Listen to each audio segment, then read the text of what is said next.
Bagaimana untuk energi ionisasi? Apakah mengerti? Ingat, harus mengerti dulu, baru bisa melangkah ke materi selanjutnya ya. Jadi kalau yang tidak mengerti, bisa tanyakan ke saya ya. Sekarang kita lanjut sifat keperiodikan yang ketiga, afinitas elektron. Afinitas elektron adalah energi yang menyertai penambahan satu elektron pada suatu atom netral berwujud gas hingga membentuk ion bermuatan -1. Bisa lihat di sini ya, ketika dia menambah satu elektron, si atom Cl ini, dia disertai energi waktu dia menangkap elektron ini. Ya, disertai ya, bukan dibutuhkan, bukan melepaskan, tapi disertai. Ya, jadi kalau dia menerima satu elektron, berarti dia bermuatan -1.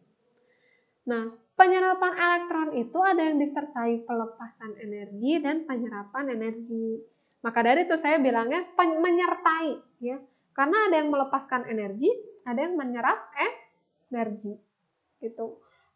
Kalau melepaskan energi itu ditandai dengan negatif, lambang energinya, besar energinya. Kalau menyerap energi itu disertai dengan positif ya.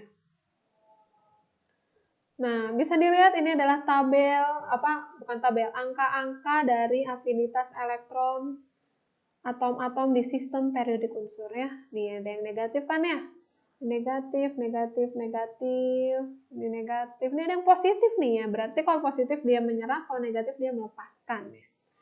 Nah, afinitas elektron itu berguna untuk mengetahui kecenderungan atom untuk menarik elektron sehingga membentuk ion negatif. Jadi afinitas elektron ini indikator untuk ion negatif. Kalau energi ionisasi tadi indikator untuk membentuk ion positif. Jadi semakin negatif nilai afinitas elektron, semakin besar kemungkinan untuk menjadi ion negatif. Maksudnya apa Bu? Lihat, ini F ini makin negatif kan ya? Karena dia makin negatif nilai afinitasnya ya, berarti dia semakin besar untuk kemungkinan menjadi ion negatif. Berarti dia afinitas elektronnya semakin besar. Lihat dari bawah ke atas juga semakin negatif, berarti afinitas elektronnya semakin besar. Semakin besar kemungkinannya untuk menjadi ion negatif. Jadi kurang lebih kesimpulannya adalah seperti ini. Makin atas, periode makin atas semakin besar, golongan makin kanan semakin besar. Bisa dilihat dari nilainya, karena makin negatif berarti afinitas elektronnya semakin besar. Ingat, tapi kecuali untuk golongan 2A dan 8A. Mereka susah untuk membentuk ion negatif. Jadi ketika kita mengurutkan, golongan 2A dan 8A itu paling terakhir. Ya, seperti itu. Paling terakhir maksudnya paling susah untuk melepaskan untuk membentuk ion negatif. Kita langsung coba latihan soalnya. Dari pasangan berikut ini urutkan atom yang memiliki afinitas elektron dari yang terbesar. Ingat cara-caranya ya. Kalau kalian nggak ingat tata letaknya di sistem periodik unsur, buat dulu konfigurasinya ya. Konfigurasinya bisa Bohr, bisa mekanika kuantum, boleh manapun. Lalu tentukan periode dan golongan. Ya. Lalu gambarkan posisinya di SPU bagaimana. Bagaimana Bu penggambarannya posisinya di SPU itu? Yang pertama itu kalian tuliskan dulu urutan golongannya. Lalu kalian tuliskan atomnya dari periode terkecil. Bisa dilihat lagi di video-video sebelumnya ya. Nah, jadi ini bagaimana Bu ya kalau dari yang terbesar? Ingat dulu bagaimana kesimpulan afinitas elektron. Oh, makin atas makin besar, makin kanan makin besar. Berarti kalau yang paling terbesar adalah atom Cl ya. Seperti itu urutannya. Sekarang kita lihat di sini. Dari pasangan berikut ini, manakah atom yang paling stabil membentuk ion negatif? Berarti ini tuh tersirat maksudnya. Atom yang paling stabil membentuk ion negatif adalah atom yang memiliki afinitas terbesar. Kita urutkan dulu ya. Kita buat dulu konfigurasinya. Boron berarti 23, P berarti 285, BR berarti 28815. Semoga masih ingat ya konfigurasi bor. Ingat maksimalnya itu 2881832. Ya, gitu. Tapi di kulit ini nggak boleh kurang dan nggak boleh lebih dari 8. Ya. Di kulit ini juga nggak boleh lebih dari 18. Ingat-ingat ya, kalau lebih dari 8 berarti dipecah. Misalkan 11 nih, 2, 8, 8, 1.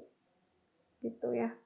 Jadi kalau misalkan 11 atomnya kayak Na tuh 2, 8, bukan 11 apa? 2, 8, bukan ini, maaf. 11 itu 31 ya. Oh, dia tuh golongan. Ya kalau misalkan 31 berarti 2, 8. Ntar dulu, kalau ini, jadi misalkan gini ya, bukan 2811, tapi dia 2881. Itu maksud saya ya, seperti itu. Susah sekali saya ngomong. Ini kalium. Atom kalium yang konfigurasinya seperti ini. Ya lanjut. Tadi hanya review konfigurasi bor. Sekarang kita tentukan periodenya. Oh ini periode 2, karena ada 2, ini ya, 2 elektron kayak gini. 2 posisi berarti dia ada 2 periode. Golongannya, ingat elektron pada kulit terluar, golongan 3A, berarti ini periode 3, golongannya 5A, ini periodenya periode tuh 2, 3, 4, berarti periode 4, golongan, ini kenapa 28, 18, 5, maaf ya, golongan 7A ya ini tuh sebenarnya ya, golongan 7A. Berarti posisinya bagaimana Bu? Ya, posisinya kita urutkan dulu 3, 5, 7 berarti ya. Ya, 3, 5, 7. Kita urutkan golongannya lalu kita tulis atomnya dari periode terkecil. Ada boron ya. Boron ini 2 berarti periodenya apa golongannya di periode 2, golongan 3 berarti ini boron. Terus ada ada fosfor di golongan 5. Lalu ada Br di golongan 7. Ya. Lalu bagaimana Bu urutannya? Seperti ini ya. Berarti yang terbesar adalah atom Br. Jadi yang paling stabil membentuk ion negatif adalah atom Br. Bu kalau misalkan di sini ada iodium, yang mana ya Bu ya? Br atau iodium Bu yang paling besar membentuk ion negatif? Lihat, ternyata kalau satu golongan panahnya seperti ini ya ke atas. Tetap Br ya walaupun ada iodium juga. Yang paling stabil untuk membentuk ion negatif. Seperti itu, semoga mengerti ya. Kalau tidak mengerti bisa ditanyakan. Sekarang ada soal terapan. Jadi di sini diketahui nih ada jari-jari atom S, Cl, O, Br, dan I secara sembarang dalam angstrom. Jadi data ini sembarang ya, nggak berurutan sesuai ini. Ada 1,81 dan sekian. Dia mau nanya jari-jari atom S itu kemungkinannya berapa? Nah, kalau soal seperti ini mau tidak mau, tidak bukan, berarti kalian harus hafal posisi golongannya di mana. Ya, kita lihat dulu deh, S dulu ini posisi golongannya di golongan 6 ya. Cl ini golongan 7, O ini di golongan 6 juga ya. Br golongan 7, I golongan 7. Berarti kita tulis pembayangannya di sistem periodik unsur kayak gimana? Tulis dari yang periodenya paling awal. Berarti golongan 6 ini O dulu baru S ya. Di golongan 7 ini nggak ada F ya. F berarti di sini harusnya di sini ada F tapi nggak ada. Dia langsung ke Cl. Berarti dari sini mulainya lalu Br lalu iodium.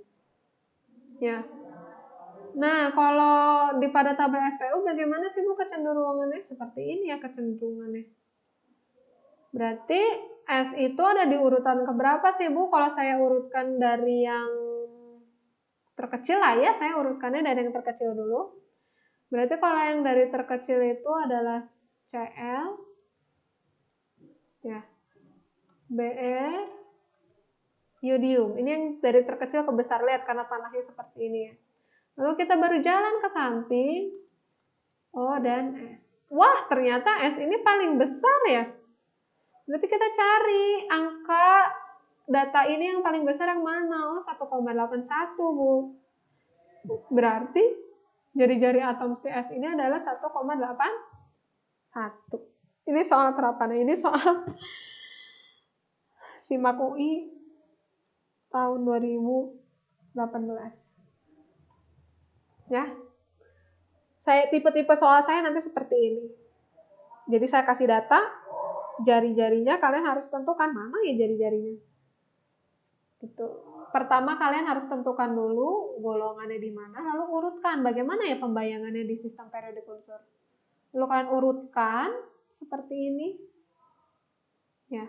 Lalu ternyata si posisi yang misalkan nanti yang ditanya BR. Oh, berarti dia BR ini yang kedua terkecil. Ya, kan yang paling kecil CL. Carilah yang lebih besar angkanya dari yang terkecil. Berarti 0,99 ya BR itu. Gitu ya, jadi harus membandingkannya dengan datanya. Atau kalau boleh saya tulis lagi datanya di bawah seperti ini ya. 0,99, 0,06, 1,04, 1,14, 1,81. Berarti ini ukuran-ukurannya ya. Seperti itu. Sekarang, kalau ada yang tidak mengerti boleh ditanya ya. Sekarang energi ionisasi. Ada energi ionisasi 5 unsur pertama pada periode kedua secara acak. Ya. Jadi, maksudnya secara acak ini bukan energi ionisasinya, tapi unsurnya yang acak ya. Tapi dia jelas ada di periode kedua. Jadi ini energi ionisasi ke-1, kedua, ketiga, keempat, dan kelima. Maka energi ionisasi 4Be, tahu dari mana Bu kita energi ionisasi 4Be? Harus membayangkan dari angka-angka ini. Kalian bisa melihatnya dari konfigurasi elektron atom Be. Ya, saya pakai konfigurasi Bohr berarti ini 2, 2. Oh, ternyata Be itu dia melepaskan 2 elektron ya. Karena dia melepaskan 2 elektron, jadinya energi ionisasinya yang mana? Karena dia melepaskan 2 elektron, jadi dia cari energi ionisasi yang kedua. Jadi yang 520. Seperti itu. Nanti kalau misalkan di sini 2, 3, cari energi ionisasi yang ketiga. Seperti itu ya. Lihat elektron yang terlepas ada berapa, berarti kita pilih energi ionisasinya. Demikian pembelajaran hari ini, kerjakan soal-soal tugasnya, silakan kumpulkan di buku tugas. Ya, terima kasih.